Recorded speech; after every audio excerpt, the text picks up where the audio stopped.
नमस्कार मित्रों। आज के क्लास में हम उच्च के मंगल के बारे में जानकारी प्राप्त करेंगे। लाल किताब के हिसाब से खाना नंबर 10 में आकर मंगल उच्च का प्रभाव देता है, लेकिन ये मंगल उच्च का होकर भी अच्छा प्रभाव देगा या नहीं, ये हम कैसे जानें? तो मंगल क्या है? मंगल की जो अक्षाएं हैं उसमें है हनुमान जी, मंगल है हौसला, मंगल है शक्ति ताकत, मंगल है भाई बंधु, खाना पीना, जंगो जदल, मंगल है जिगर, मंगल है होठ, नीम का दरख्त, खून, शहद, तांबा, लाल मसूर की दाल। हर वो लाल कीमती पत्थर जिसमें चमक ना हो, वो चमकीला ना हो, वो है मंगल। मंगल है मिठाई, मंगल है जमीन प्रॉपर्टी, मंगल कसाई है, जिन्न भूत है, ऊंट है, हिरन है और डेका का वृक्ष। तो ये सब मंगल की अशियाएं हैं। अब देखिए कि मंगल खाना नंबर 10 में तो बैठा। जब भी मंगल खाना नंबर 10 में बैठता है और उच्च का हो जाता है, तो मंगल क्या है? मंगल है पालनहार, पालन करने वाला। ये मंगल अच्छा प्रभाव देगा तो लोगों की पालना करने वाला होगा व्यक्ति। तो हम देखते हैं कि क्या कंडीशंस हैं जो इसके गुणों को ऊपर नीचे कर देती हैं। देखिए, मंगल खाना नंबर 10 में बैठे तो अकेला मंगल ही अच्छा होता है। इसके साथ कोई ग्रह बैठ जाए, अब ये अच्छा फल नहीं देगा। मान लिया कि इसके साथ इसके मित्र बैठ जाते हैं, तो मंगल के मित्र कौन हैं? सूर्य, चंद्र, बृहस्पति। अब जैसा कि आप सभी जानते हैं कि खाना नंबर 10 में आकर सूर्य, चंद्र और बृहस्पति, जो कि मंगल के मित्र हैं, वो सभी मंदे हो जाते हैं। सूर्य कहाँ मंदा होता है? खाना नंबर 6 में, खाना नंबर 7 में, खाना नंबर 10 में और खाना नंबर 11 में सूर्य होता है मंदा। बृहस्पति भी 6, 7, 10, 11 में मंदा हो जाता है और चंद्रमा भी खाना नंबर 6, 8, 10, 11, 12 में मंदा होता है। तो अब ये इसके मित्र हैं। अब मित्र बैठ गए और खुद मित्र मंदे हो गए। जो खुद मंदा हो गया वो दूसरे की मदद क्या करेगा? तो यहां पर बैठ के इसके मित्र इसकी मदद नहीं कर पाते हैं। तब मंगल यहां अच्छा नहीं रह जाता।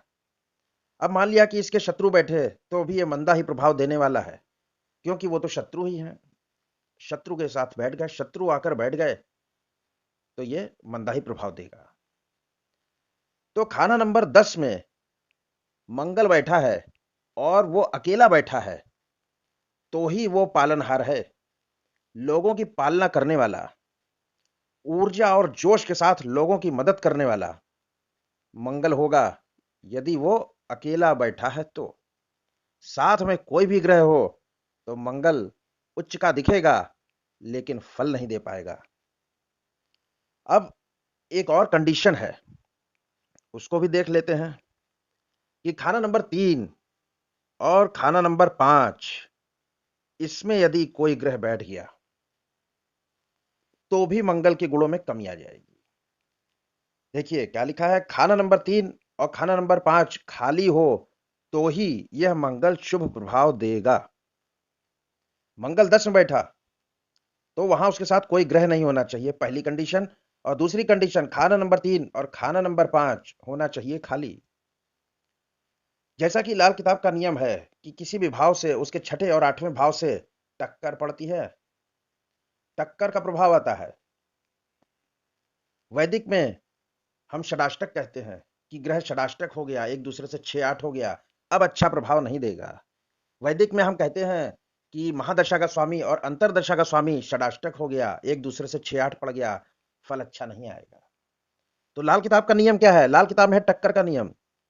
किसी भी भाव से किसी भी ग्रह से उसके 6वें और 8वें में कोई ग्रह बैठा है तो टक्कर पड़ेगी। और जब टक्कर होती है, जैसे दो गाड़ियों की टक्कर हो गई, तो नुकसान दोनों को ही उठाना पड़ता है। अब यहां पर 3 में या 5 में कोई ग्रह बैठ गया तो टक्कर होगी मंगल के साथ।